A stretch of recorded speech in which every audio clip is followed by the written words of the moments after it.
Department of Veterans Affairs, Regional Office, Phoenix, Arizona, proudly presents Reflections. The story of our nation's last known Spanish-American War-era veteran, Nathan E. Cook. Nathan E. Cook was born in Hershey, Michigan on October 10, 1885. His father, William Cook, died in 1895. And his mother, Ellen, later married a Mr. Weedmark, and the family moved to Kansas City, Missouri. It was there, on April 19, 1901, that Nathan enlisted in the United States Navy. We asked Nathan why he joined the Navy. That's something to tell. Nobody knows. What did he say? Nobody knows. Oh, yes, I do. Now it comes to me. And we've seen these signs up, and the pictures of join the Navy. See the world. See the world. Yeah. Well, you and did. I said, that's a good idea. And see the world he did, embarking on a naval career spanning 44 years, in which he sailed around the globe 4 times. So one of the Navy boys happened to come out to see us. You want to get in the Navy? I sure do. How old were you? I was an apprentice, 15. 15. So I said, when you get inside, but then tell them your right age.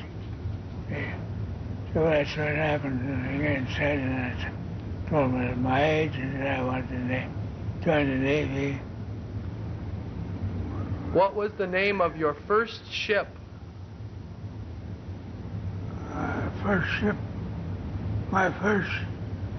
ship was a training ship, Pensacola. She was a sailing vessel. A sailing vessel. She was tied up at the dock at European Island, California. Oh. And they trained us kids, trained us all on her. We all got trained on her. I was only 15 years old. Yeah. Did you learn to swim? I didn't know how to swim then. Days. I didn't learn how to swim until I went on my training ship. Oh. So I learned to swim. Nathan's first assignment was as a cabin boy aboard the USS Adams. He was one of 36 sailors aboard the Army transport ship bound for China in December 1901 to aid the French, Belgians, and Germans in quelling the Boxer Rebellion. A march on the capital of Peking was avoided when the Boxers surrendered, and the Adams then sailed on to the Philippine Islands. In the aftermath of the Spanish-American War, in which the American fleet, led by Commodore George Dewey, defeated the Spanish fleet in the Battle of Manila Bay on May 1, 1898, unrest continued during the Philippine insurrection, and Nathan E. Cook was there. Once peace was restored, Nathan continued on his first voyage around the world aboard the USS Columbia. After returning to New York, he attended a Navy ball at Tammany Hall, where he met Elizabeth Lauterbach. On October 29, 1905, they were married. They had 3 children, Elva, Eleanor, and Herbert. In 1907, then President Teddy Roosevelt ordered the Great White Fleet on a voyage around the world. Leaving the port of Gibraltar aboard the battleship USS Kansas, Nathan relates the following story. Oh, the Kansas. I was on a trip around the world. And going out of the port of Gibraltar, headed for home. And I we all grabbed a hold of the hawser, haul it in, and I grabbed down it like a damn fool. I had cheap petty ulcer at the time. I grabbed a hold of it, and when I grabbed and pulled, I flopped. My appendix had burst. They didn't know that. They took me in the sick bay and telephoned the wife for home that they would, Captain sent a message stating that if possible, they would bring me home so that I would be buried at home. Oh my goodness. And but they put me under ice and kept me under ice so many days, and they released me, give me a little food, and put me back under ice again. And I came home that way. When they arrived stateside, Nathan was still very much alive.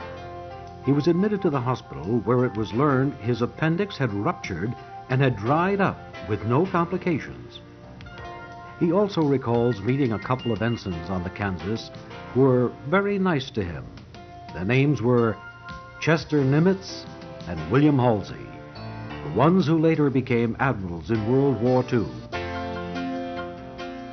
Later in his career, during World War II, he was told by Navy doctors that he had a bad heart. He never worried about it, what those doctors told him, because they're all dead now. When asked the secrets of a long life, Nathan replies, just lead a clean life.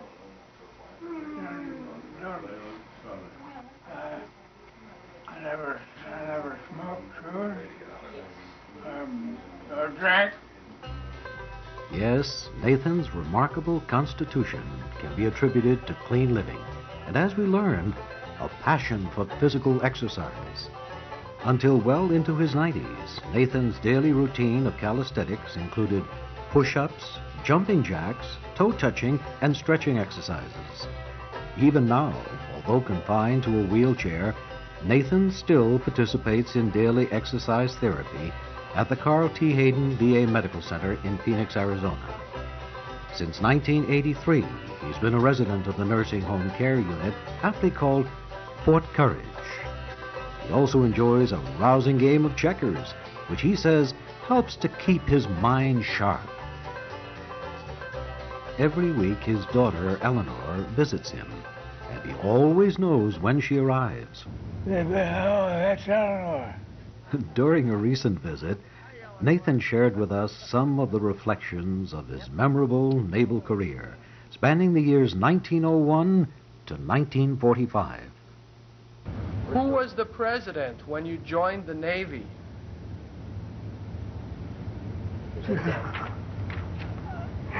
That's too far back. Too far back. 104 years. Okay. I got no idea. Can you name all your ships? No, most of them forgot their names. I keep a big box of my daughter has it.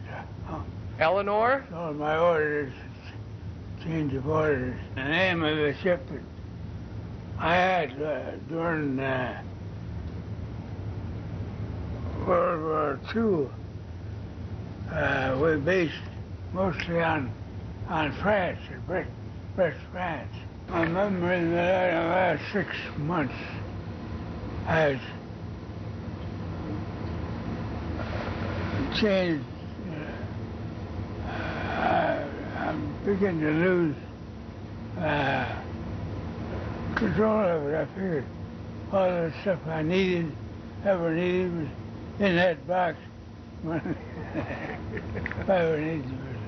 Favorite was the name of the ship that I had overseas. Nathan actually means World War I, when he was commissioned as a lieutenant in charge of the USS Favorite, a large seagoing wrecking tug stationed in Brest, France. Then I done during World War II. I had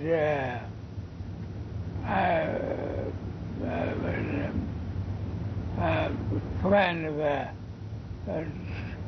seagoing tug, which was I was in the subchasers first overseas, and then after a period of I put me in command of the seagoing tug at any kind of weather, rain, so and wind blowing hard, and she was a big out of the water boat, a large two-stacker. Whatever I wanted to do, she did it for me. Nathan went on to tell us of the time the USS Favorite was on a rescue mission to save a ship that had been damaged by German torpedoes. As Cook's ship had the wounded vessel in tow, 2 torpedoes streaked toward them. He ordered, "Hard right rudder." The torpedoes went right by, 1 on each side. They then fired their 3-inch gun and sunk the submarine that had fired on them. I took command of the Favorite, brought her home. I brought her into New York Harbor. I was the only one that knew anything, had any navigation experience. So I brought her home, wound up right down at the entrance to New York Harbor. Nathan's ability as a navigator won him the nickname Northeast Cook because of his initials, N.E. Cook, a nickname that has stuck with him throughout his career. Did you see action in 1916 and 1917, Mexican War? That was,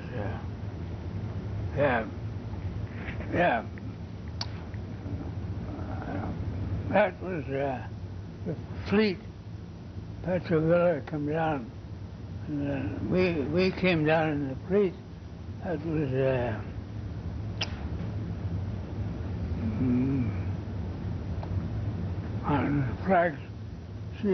on the flagship. Villa came aboard to pay him a call. Paid him a call, see, and they arranged for any scrapping that was to be done with the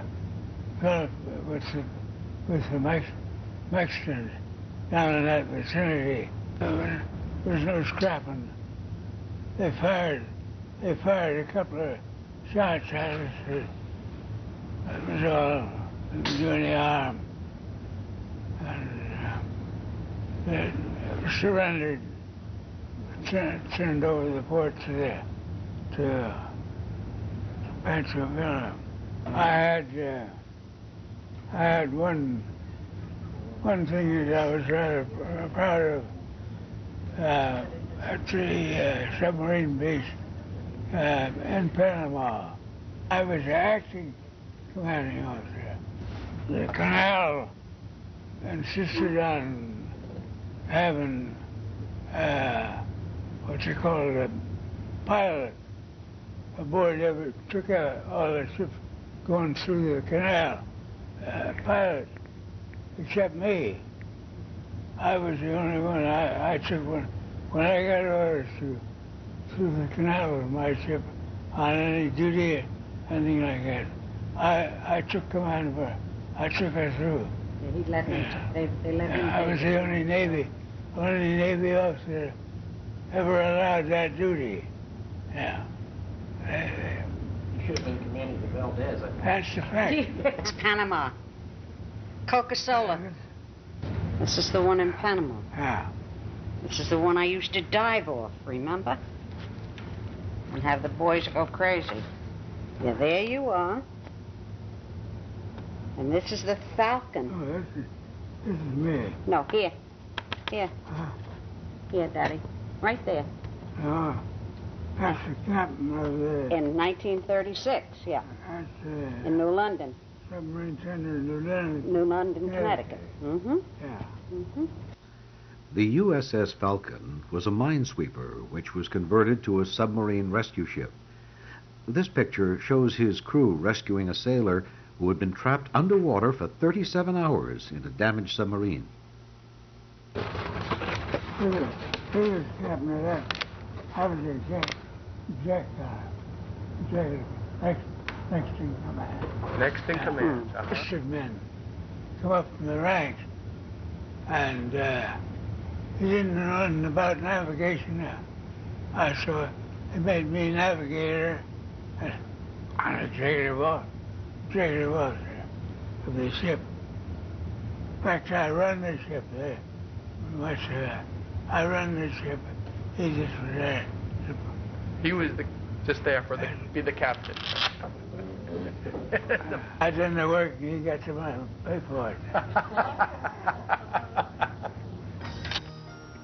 Just prior to the United States entering World War II, when Nathan was 55 years old, he was involved in a dockside accident. Ironically, his orders to report to Pearl Harbor in early 1941 were canceled. Although eligible for retirement, when war broke out, Nathan said he couldn't leave the Navy while the country was at war. He served throughout World War II in charge of a shore patrol, and he retired from service on Armistice Day, November 11, 1945. Nathan E. Cook is truly a fascinating individual. His stories of perilous adventures in storm-tossed seas, battles with submarines, and diving expeditions with salvage boats, and lots of near misses are truly remarkable. During his naval career, he rose in rank from an apprentice seaman second-class cabin boy to the rank of lieutenant, an achievement which he credits to self-teaching and hard work. Many newspaper articles have been written about him, and he's quite receptive to the publicity. He was asked to be parade marshal for the 1981 Veterans Day Parade in Phoenix, Arizona, an honor which he gladly and proudly accepted. Nathan is shown here riding in the parade with his great-great-granddaughter, Jessica K. Roth. After the death of his wife and lifelong companion, Elizabeth, in 1982, after 77 years of marriage, Nathan now enjoys the love and support of their family, which includes 3 children, 5 grandchildren, 11 great-grandchildren, and 6 great-great-grandchildren. Every year in October, they join in a combined birthday celebration held for all the residents of the VA nursing home. Does your nurse Mitzi take good care of you?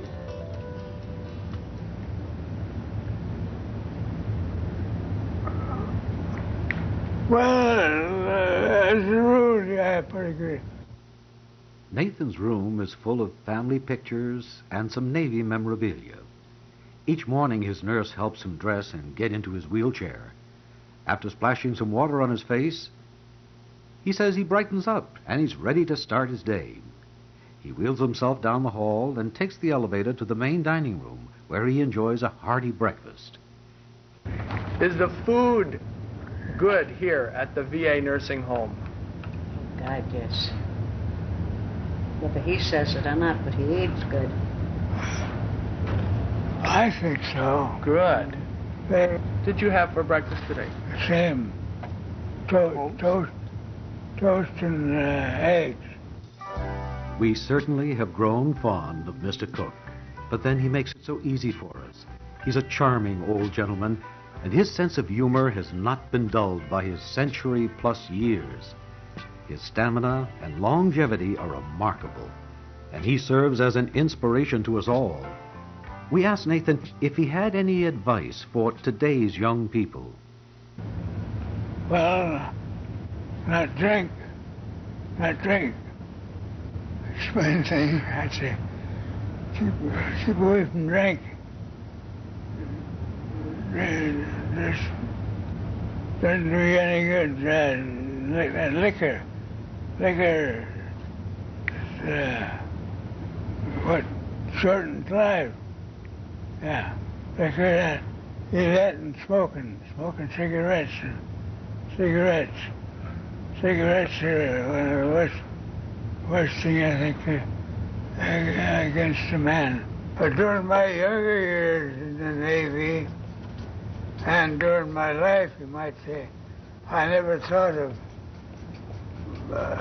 my older time now, like now. I never give it a thought. It just automatically happen. Don't do them things. It's not good for you.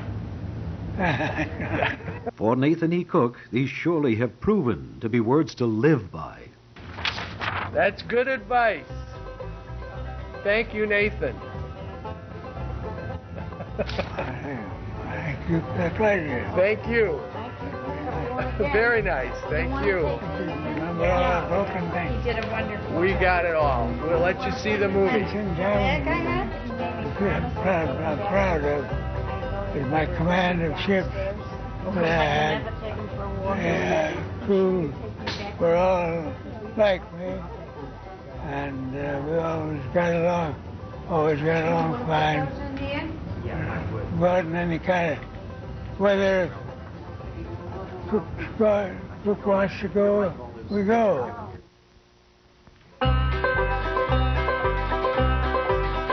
Gather round, ye lads and lasses, come and listen to my tales about fighting ships and sailors that brave the ocean gales, of perilous adventures and every turn you took.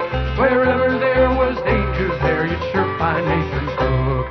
Northeast Cook, they called him for his initials R&E, and they always had him chart the course when they headed out to sea. From Port-au-Prince to China, Nathan Cook, he saw them all. From the Isles of Greece to Panama, he answered duty's call. Young Nathan joined the Navy in the year of 1901. The poster read, "Come see the world," and he thought it would be fun. From cabin boy to lieutenant, he rose up through the ranks. For the daring rescues he performed, many men have given him thanks. Northeast Cook, they called him for his initials R&E, and they always had him chart the course when they headed out to sea. Manila to the coast of France, I Nathan saw them all. From Haiti to Gibraltar Straits, he answered duty's call. While some men served for 20 years, Cook served for 44. He fought in every scrap we've had since the Spanish-American War. Through 2 world wars and then some, it's enough to write a book of storm-tossed seas and courageous men like the Navy's Nathan Cook. The Northeast Cook, they called him for his initials R&E, and they always had him chart the course when they headed out to sea.